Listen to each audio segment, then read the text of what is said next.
360 हुआ, हो गया तो नीचे लिखे प्रेजेंट। कल की वीडियो के बाद बच्चों की संख्या बढ़ी है, रेगुलरिटी आई है, लेकिन यार इतना मत कराया करो ना मुझसे कि मैं क्या, ये नसें मेरी फाड़ दोगे। कब तक मैं बोलूंगा, बिना उस मूड में जाए कंसिस्टेंट रहना, ठीक है। आज की वीडियो में हम बड़े बेसिक मुद्दे पे बात करने वाले हैं, बड़ी छोटी सी बात, डायरेक्ट बात कर सकते हैं। वो है कि भैया लेक्चर कर लेता हूं, क्वेश्चंस नहीं बनते, ठीक है। बहुत सारे बच्चों का होगा कि लेक्चर कर लिया, डीपीपी उठाया तो लेक्चर या क्वेश्चंस नहीं बन रहे, ठीक, बड़ी कॉमन प्रॉब्लम।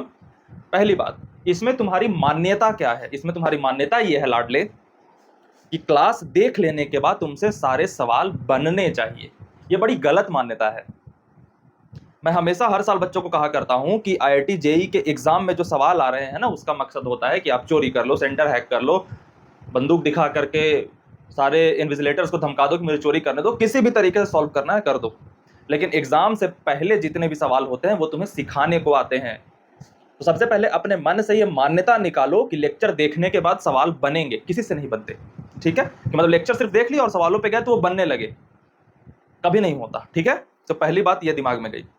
दूसरी बात, तो भैया हम प्रोग्रेस कैसे करेंगे? क्योंकि एक स्थिति तो आनी चाहिए ना कि हमारे सारे के सारे सवाल बनने लग रहे हैं। शुरुआत में मान लो स्ट्रगल किया, लेकिन स्ट्रगल करते करते थोड़ा सॉल्व करा और फिर लास्ट में एक स्थिति आनी चाहिए कि भैया अब इस चैप्टर के मैं सारे सवाल सॉल्व कर देता हूं। तो हाँ, बिल्कुल ये स्थिति आनी चाहिए। अब उसकी तरफ हम कैसे बढ़ेंगे इसको समझते हैं, ठीक। तो सबसे पहली बात, हमने लेक्चर देखा बालक, उसमें कॉन्सेप्ट्स पढ़ाए गए, उसको नोट किया, उसको समझ लिया, ठीक है। अब सवालों पे आए। पहला सवाल हमने उठाया। पहला सवाल, दो कंडीशन हो सकते हैं, या तो हमसे बनेगा, ठीक, या तो नहीं बनेगा। दो ही कंडीशन हो सकते हैं ना। बन गया, बहुत खूबसूरत, दूसरे सवाल पे जाएंगे। वो भी बन गया, तीसरे सवाल पे जाएंगे। तो कभी तो ये मौका आएगा जब कोई सवाल तुमसे नहीं बनेगा।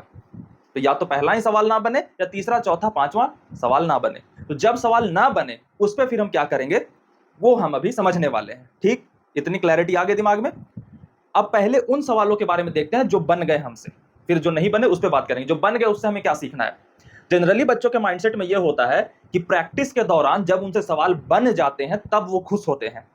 नहीं, क्योंकि जो सवाल तुमसे बन गए उसने तुम्हें मौका ही नहीं दिया उस चीज पे काम करने का जो तुम्हें दिक्कत करेंगे। और ये मैक्सिमम बच्चों के साथ होता है। वो इजी मॉड्यूल उठा लेंगे और उसको सॉल्व करते जाएंगे और सारा सॉल्व हो जाएगा और फेक कॉन्फिडेंस में भर जाएंगे। अगर लेक्चर देखने के बाद तुमसे सारे सवाल सॉल्व हो जा रहे हैं ना, तो दुखी हो जाना कि यार ऐसे सवाल मेरे सामने आ नहीं रहे जो मेरे हाथ को रोक दे रहे हैं।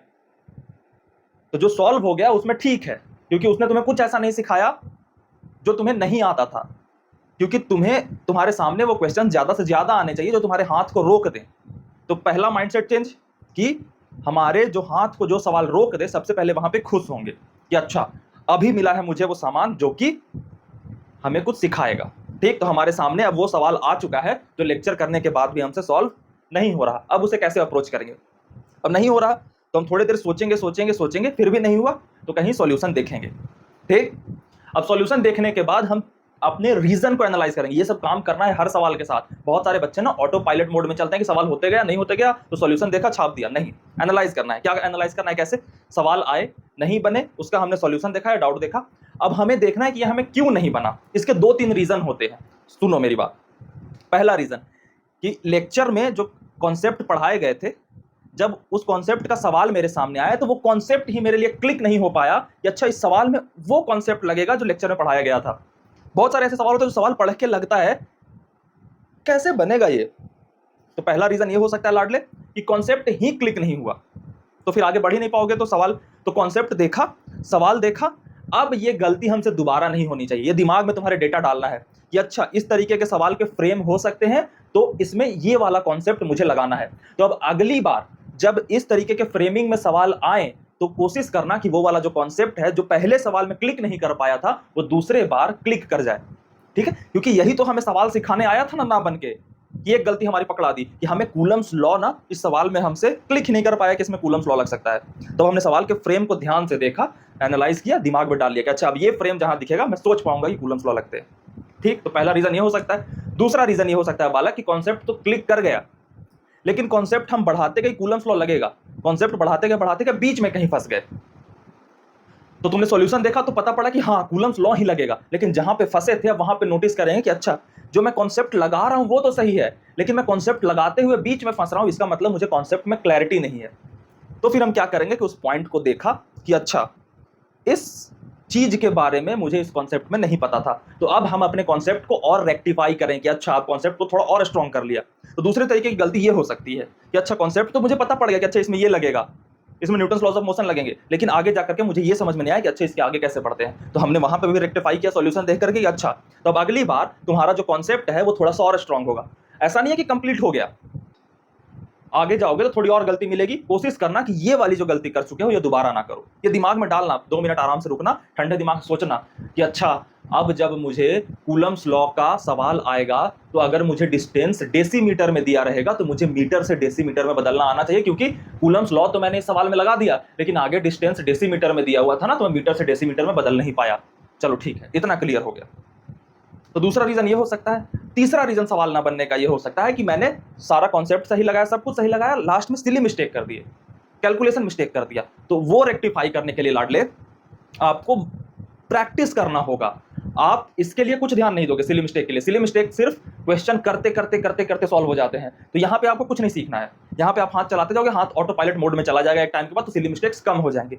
ये सोच करके या किसी चीज से नहीं होता। तो मेनली क्वेश्चन को 2 लेवल पर रेक्टिफाई करना है, सोच करके। एक कॉन्सेप्ट नहीं क्लिक हुआ, एक कॉन्सेप्ट क्लिक हो गया, तो आगे जाकर के कॉन्सेप्चुअल क्लैरिटी ना होने की वजह से हमने गलती कर दी। ठीक। और तीसरा रीजन सिली मिस्टेक, तो वो तो प्रश्नों के साथ होगा। ठीक। तो अब कैसे क्वेश्चन को देख करके प्रोसीड करना है, ये पूरा का पूरा ब्लूप्रिंट क्लियर हो गया कि सवाल आए सामने, पहले तो माइंडसेट ये चेंज करना है कि लेक्चर करने के बाद मुझे ये लगता है कि सारे सवाल बन जाने चाहिए, जबकि ये नहीं होगा। क्योंकि सवालों का मकसद तुम्हारे कॉन्सेप्ट को चेक करना नहीं है कि लेक्चर में तुमने क्या सीखा। सवालों का मकसद है कि तुमने जो लेक्चर में सीखा है वो एक तो तुम्हारे दिमाग में बैठ जाए, और बैठने के बाद तुम्हें वैसे सवाल आए जब सामने तो वो बैठे हुए कॉन्सेप्ट निकल पाए, क्लिक कर पाए। और ये कैसे, हम ये सारा दिमाग क्रिकेट की तरह होता है, तुम जितने शॉट की प्रैक्टिस करोगे उतना तुम्हारा रिफाइन होते जाएगा। एक बच्चा होगा तुम्हारे क्लास में, या तुम ही होगे वो कुछ समय के बाद, कि जैसा ये सवाल देखा एक बच्चा सोच रहा है कैसे होगा कैसे होगा, तुम्हारा ऑटो पायलट मोड क्लिक करा देगा कि अच्छा ये कॉन्सेप्ट लगेगा। और तुम किसी से खुद को कंपेयर मत करना। तुम किसी के 100वें दिन के प्रैक्टिस को अपने पहले दिन के प्रैक्टिस से कंपेयर करोगे तो हमेशा उदास हो जाओगे, क्योंकि उसने 100 दिन लगाए हैं, तुम पहले दिन पे हो, तुम भी 100 दिन लगाओगे तो वहां पहुंचोगे। लेकिन प्रोसेस यही है, एक एक करके। ठीक है। अब एक टाइम आएगा जब तुम प्रोसेस से पूरा फॉलो करोगे तो सवाल तो सही बना लोगे, लेकिन टाइम बहुत ज्यादा लग जाएगा। जैसे तुम में से बच्चे हैं कि 360 कर तो लेते हैं, लेकिन 60 सवाल करने में बहुत टाइम लग जाते हैं। तो अब किसी भी सवाल को सॉल्व करने के 3 ही स्टेप होते हैं, concept clicking, concept application and last में कैलकुलेशन। तो अब जब ये तीनों सही होने लगे तो अब ये धीरे धीरे करके इनमें टाइम कम लगने लगेगा। सवाल तुरंत पढ़ोगे तुरंत क्लिक करेगा, पहले जो 3-4 सेकंड में क्लिक करता था अब 1 सेकंड में क्लिक करेगा। दूसरी बार कि कॉन्सेप्ट का एप्लीकेशन तुम्हारे हाथ में ऑटो पायलट मोड में सेव हो जाएगा, इतने ज्यादा क्वेश्चन कर लिए और लास्ट में सिली मिस्टेक होंगे ही नहीं। तो ये पूरा का पूरा फ्रेमवर्क है कि क्वेश्चन सॉल्विंग कैसे करते हैं। क्लियर। ये ऑटो पायलट मोड में मत चले जाना कि अनकॉन्शियस होकर के हाथ चलाए जा रहे, जहां पे फंसा वहां पे सॉल्यूशन देखा, सुधार लिया और आगे बढ़ गए। नहीं, वो कहां सुधारा वो सोचो कि क्यों सुधारा, क्या गलती थी, किस कॉन्सेप्ट पे, किस पॉइंट पे मैं फंस रहा हूं, अगली बार नहीं फंसना चाहिए। और कुछ नहीं करना इसके लिए। तुम में से बहुत सारे बच्चों को लग सकता है लेकिन भैया, आज का शॉर्ट था ना मेरे चैनल का, लेकिन सिंड्रोम, तो लेकिन भैया मैं भूल गया, तो नहीं भूलोगे, मैं गारंटी दे रहा हूं ना। तुम इस फ्रेमवर्क से चलो, मैं गारंटी दे रहा हूं नहीं भूलोगे। ये 360 में, मैं 360 में 60 जो वर्ड है ना, ये इसीलिए लेके आया हूं कि 60 करता जाएगा बच्चा, उसका सब कुछ होता जाएगा। क्योंकि पर डे कोई 60 सवाल कर रहा है ना, 10 दिन में वो 600 सवाल कर रहा है, 1 महीने में 1800 सवाल कर रहा है। 1800 सवाल, आसपास जितने भी बच्चे तुम्हारे फॉलो कर रहे हैं ना, कोई और मेथड, कुछ भी दिमाग लगाने वाली कुछ भी चीजें, 1800 सवाल वो पूरे साल नहीं कर पाते, तुम पूछना। ऐसे ही हवा में उड़े रहते हैं। तो इस तरीके से पूरा अटेम्प्ट करोगे ना, बढ़िया। तो आज हमने बात की क्वेश्चन सॉल्विंग अप्रोच पे। आज की लर्निंग तुम्हें ये लेके जाना है। ठीक। अब तुम कमेंट में प्रेजेंट लिख दोगे, उसके बाद तुम मुझे सजेशन दोगे कि और क्या बातें करनी है। बहुत सारी ये क्वेश्चन आ रहे थे कि भैया लोनलीनेस पे बात कर लो, क्योंकि घर पे तैयारी करते हो बहुत अकेलापन फील होता है। तो अगली वीडियो में हो सकता है मैं उस पर बात करूं। तुम में से अगर कोई बच्चे को और सजेशन है तो कमेंट कर देना कि भैया इस प्रॉब्लम पे बात कर लो। ठीक है। रोज तो हम आएंगे ही, और कल का जो मेरा मूड था वो मेरा दोबारा नहीं होना चाहिए। ठीक है। Good night.